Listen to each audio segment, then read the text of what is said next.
Obviously, we are about a month away from training camp. We are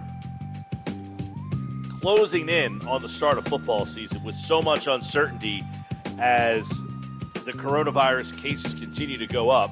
But what about the television network's role in this? Ben Strauss covers that sports media for the Washington Post, and he joins us right now on the Boardwalk Honda Hotline as the NFL is obviously the one sport, Ben, that has not been affected yet on the field for all intents and purposes. Yes, they missed some mini camps and that kind of stuff, but there has not been the effect that the other sports have gone through. But what about the TV networks? Are they bracing for the potential of that actually happening?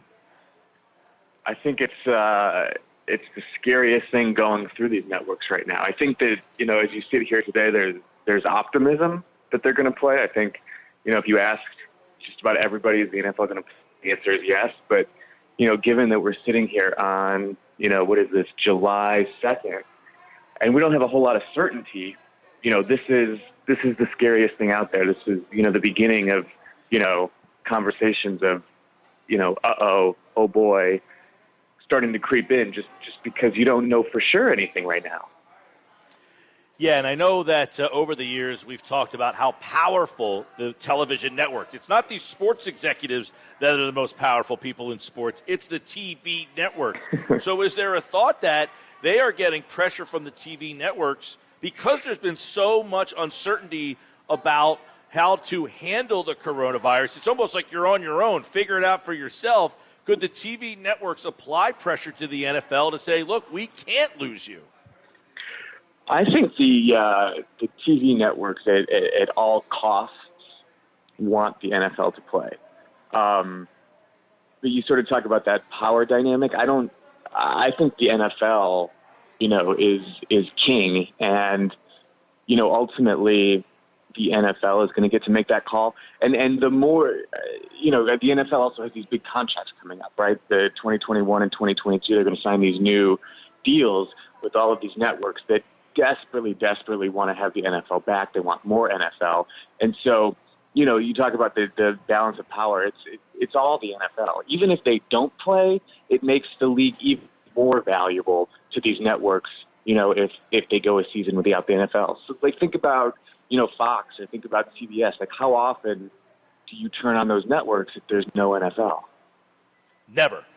To be honest there you go. Never. You might not even know what their primetime lineups are. I have no idea. NFL, right? You're absolutely right. I couldn't name a network television show. The only times I turn on network television is to watch football. So with that, Ben, how big is football for the networks? Ad revenue-wise, give our listeners a little bit of the impact of what is on the line here for these TV networks. Yeah, so in 2019, and into the playoffs, which stretched into 2020 a little bit, Fox, which has the two packages, right? They've got the Sunday and the Thursday. You're looking at 39% of all of their ad revenue over the course of the entire year comes from the NFL, just those fall Sundays and the playoffs. And that doesn't even include the Super Bowl. If you add Fox's Super Bowl last year, half of their ad revenue came from the NFL. So they are, more dependent, more reliant on the NFL than anybody. The other networks a little bit less. CBS about 25%, NBC 21%, and then ESPN 17%. But then you think about ESPN and you think about what's on TV, all week on ESPN, and it's NFL highlights all day, every day. And so, what do they do in the fall if you can't, NFL Live, there's nothing going on SportsCenter. There's no, recaps of games or, previewing the next Sunday's game. So they have all these hours to fill. And, we haven't gotten to college football yet, but ESPN and ABC are more, tied into college football than any of the other networks. And, as we sit here and wonder about the NFL, I think there's even more concern and more, consternation, trepidation, all of that about the college football season in the NFL. So everybody, when this hit in March, I think, everybody looked at football and said it's 6 months away. we'll have this figured out by then. And now that we're getting into July, it's certainly not as cut and dry. I was going to bring up college football. Philadelphia, it's not the biggest college football spot, of course, but some states it's like their Philadelphia Eagles. So what are the NFL ratings and revenue like compared to the college football season? And do you think that these TV networks are freaking out a good amount when it comes to college football too, or not so much because the NFL overpowers them so much? Yeah, less so than the NFL. I think at this point you think about a network like Fox and CBS, they are so reliant and so dependent and so tied into the NFL. When you talk about them competing with Netflix or competing with, whichever of these streaming services there are, their advantage is the NFL. That's that they need the NFL. That is the one thing they have that the streamers don't. And so college football, big deal, especially when you think about, ESPN and ABC, all their games plus the college football playoffs. But, the NFL, basically is CBS and Fox. Or CBS and Fox basically are the NFL. They're so tied into it at this point. Tons of advertising dollars. As Ben Strauss writes at the Washington Post, CBS raked in about $1.5 billion in NFL advertising last year. NBC collected shy of $1.5 billion. So we talk about all this. Malcolm Jenkins said football is not essential. But could you argue that economically, for the livelihood of not only the TV networks, but all the way down to the little restaurant that's open on Sundays and has football on, or the college football town that is survives because Alabama's on in Tuscaloosa, is economically football essential? That's a good question. I was actually having this conversation with a friend of mine a couple of weeks ago. I think in our worlds, it's essential. But when you think about sort of beyond sports, right, like it's not the travel industry, it's not some of these other industries it's not the restaurant industry, some of these other industries that really are far, far bigger than sports and the NFL. And when you think about the impact of the coronavirus, certainly within sports, it's essential, but you could also sort of think about it, if we can't have the NFL societally, we probably have bigger issues than not having the NFL. Ben, the MLB, the NBA, and the NHL are set to kind of restart. Is this something that the networks and the leagues are going to be able to profit on because of them all intersecting something that's never happened before at the same time? Not to mention you throw in the golf majors, the big horse racing events. Is there enough TV space for hockey, baseball, football, basketball, and these major events to collect the ad revenue that they're certainly missing? Yeah, it's an interesting question, right? You have these two, competing trends where you do have people at home, consuming more content at home, whether it's streaming, whether it's, YouTube, whether it is, cable news at this point. And then you also have sort of this glut of programming and which one's going to outweigh the other one. I think sort of given where we've been through the spring and the summer, these networks will take whatever live sports, whatever programming they can get, and they will, it's not going to be as good as it was, in a normal year, but they will recoup a fair bit of money because, these sports fan audiences, are pretty valuable to advertisers.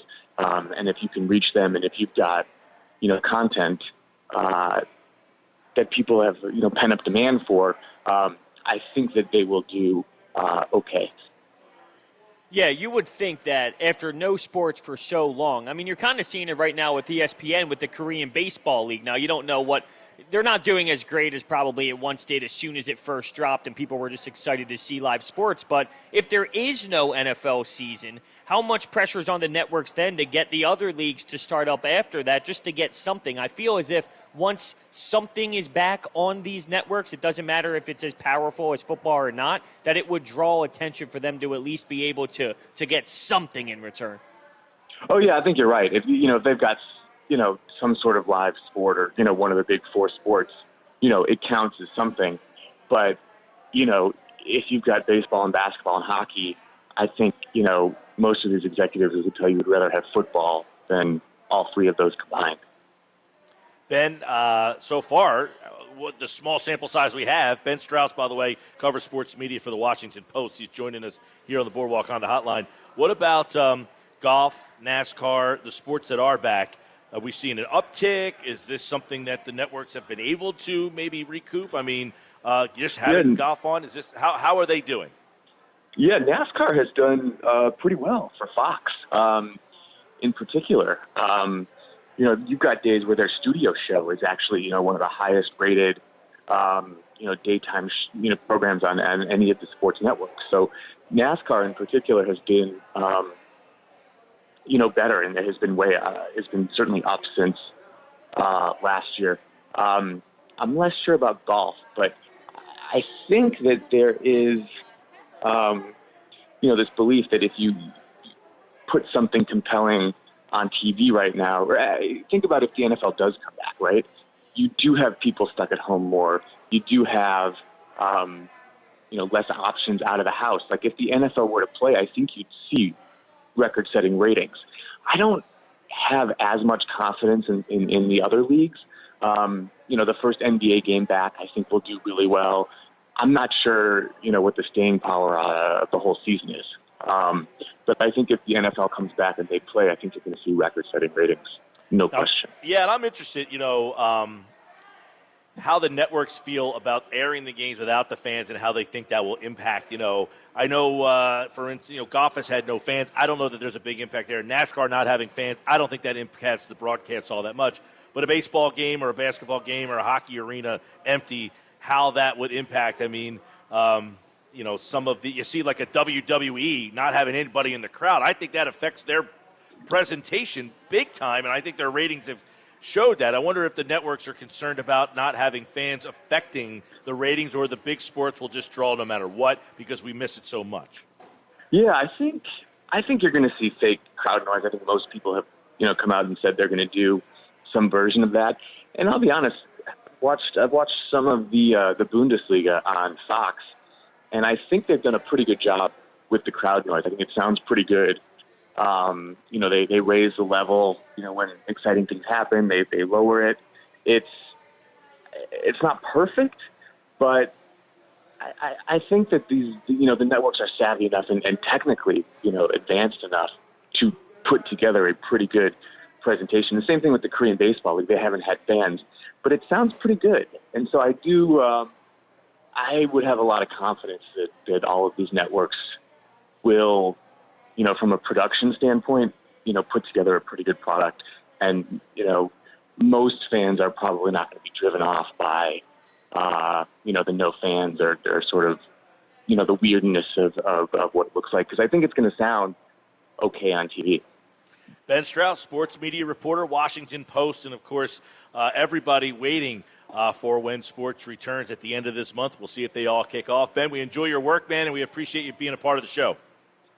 Always happy to come on, guys. Thanks so much.